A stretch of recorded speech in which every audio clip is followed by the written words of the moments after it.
Remember who the real enemy is. And the real enemy is the Tea Party. The Tea Party Congress Party. There is no compromising with them. They have one goal in mind, and that's to make President Obama a one-term president.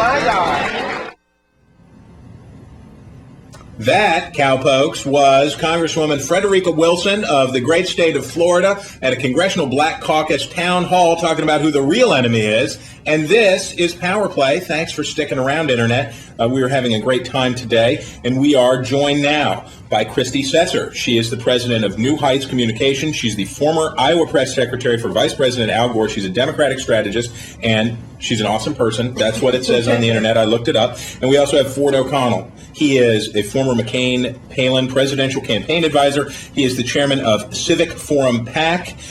He's a Republican dude. He's Coke. He's Coke. She's Pepsi. He's a SUV. She's a Prius. You know the routine. You're aware of how this goes. Don't make me spell it all out for you. But I listened to Congresswoman Wilson. I listened to the state of the debate, and I'm not any shrinking violet. I think that we way overblow the stuff about, the quality of the discourse. The discourse has always stunk. We are always mean to each other because we're having a battle of ideas in this country constantly. So I don't blush about that. But I look ahead, folks, and I see we've got the end of the current fiscal year spending on September 30th. We have this debt and deficit commission. We have the expiration of the gas tax. We have all of these huge, painful things that are going to happen. And if we're down to you're a terrorist, the Tea Party is the real enemy, you're holding the nation hostage, how are we going to do anything, Christy? Yeah. So first of all, I have to agree that certainly no one in America wants this level of discourse. They're looking at Washington and they're saying we have serious issues right now. We've got a 9% unemployment rate. As you said, we have many important issues coming out to address. And they're looking at these Washington leaders treating each other like children. But one thing that I think that has contributed to this in large measure is the fact that President Obama has not been able to rely on the Republican Party, and particularly the Republican Party leadership, as led by the Tea Party, to be a willing partner on his policy initiatives. Now, wait a minute. Now, John Boehner has taken nothing but hell from his people because he's been trying to be grown up, and he's been engaging in these discussions and going through. Isn't that true? Well, the one thing that the Congresswoman got wrong in that, the clip that you just showed is that it isn't, in fact, the Tea Party who said they wanted to make President Obama one-term president. It was the Republican Party leadership. It was Mitch McConnell. That's right. That's right. So, this is obviously something that's throughout the Republican Party leadership right now. It's not just Eric Cantor. It's not just Michelle Bachmann. It's actually John Boehner and Mitch McConnell as well. So, it's easy to see the subtle pleasure that Republicans take at the suffering of President Obama. When you see how President Obama is flailing and in this very difficult time, he is at a 38% job approve in the Gallup, things are down, you start to see how folks like Congresswoman Wilson and others would say Republicans are actually rooting for the country to fail because it'll hurt Barack Obama. Well, that's not true. Republicans aren't rooting for the country to fail. At the end of the day, we all want to see the country succeed. We want to see the unemployment rate go down. That said, I think a lot of Democrats realize that they're on pins and needles, they're on the ropes, and they're grasping at straws. At the end of the day, Republicans really only control 1/3 of the government. So really, President Obama and the Senate Democrats really have to take some leadership, and they're going to have to compromise because at the end of the day, both parties are on the line and Americans are hurting. Now, what happens, though, when we have three huge chasms that Congress is going to have to walk over before the end of the year? They have to continue to fund the government after September 30th. They have to deal with the expiration of the gas tax, which if they don't renew, means that there's no money to pave the streets. And then third, they have, around Thanksgiving, they're going to have this super committee on the debt do it.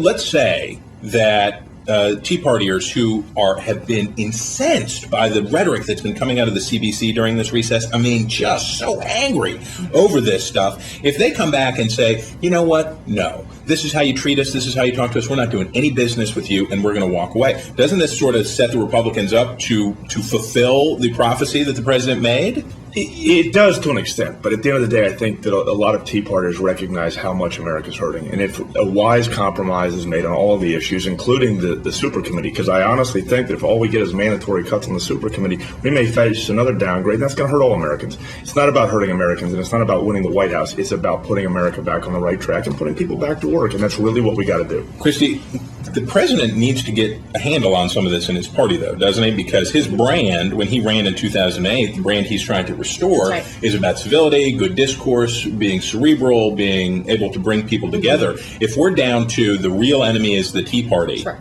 the Obama brand's not working.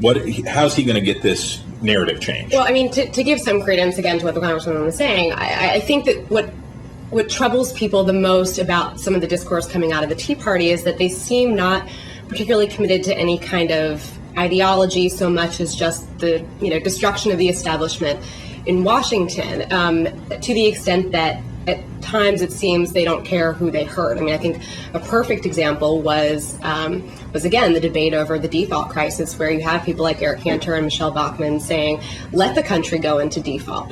That's the sort of extremist position and language that I don't think that most Americans buy into, and that certainly makes it quite difficult for President Obama to, as you said, get back to usual discourse. And I understand. I mean, I understand that part. But what I'm saying is, this is the Congressional Black Caucus. I know they're angry at him because they don't think that Obama has done enough to help alleviate unemployment and things in the black community. But at some point, doesn't he? I mean, they've been out on this. They've been on a road trip, basically going out there just throwing bombs. Unemployment's high because of racism. The Tea Party to hell, said Maxine Waters. Doesn't the president have to get like a conference call together and be like, chill out? I think it's overblown, right? I mean, I think at the end of the day, they will come back into the party fold. I don't think they've actually left the party fold. Right. I do think that, but there's genuine anger at the president for what looks like his having given in to Republicans on, a lot of their different policy positions. And so I think that they're absolutely in the right to be angry with him and to show that there's real differences between the parties. Is Boehner going to have trouble on his hands when he gets back? Are Tea Partiers going to be more riled up, do you think, after having heard all this stuff? Well, I think they're going to hold his feet to the fire. But Boehner has to show the same kind of leadership he showed last time and say, hey, if we do get a wise compromise, we're going to have to take it. But, make sure to hold me accountable, and I'm going to hold the president accountable, is sort of your intermediary. And if that occurs, I think that we're going to get, back on the right track. But again, we're going to take baby steps. Unemployment is not going to reach 8% anytime soon. We really have to be wise about how we move forward, whether it's spending, whether it's cuts, whether it's, whether or not we should include subsidies, and further them. So, I mean, those are the types of things that Boehner really has to think about. Well, we'll be here to score the fight, I promise. And thank you, folks, for being with us. A real pleasure.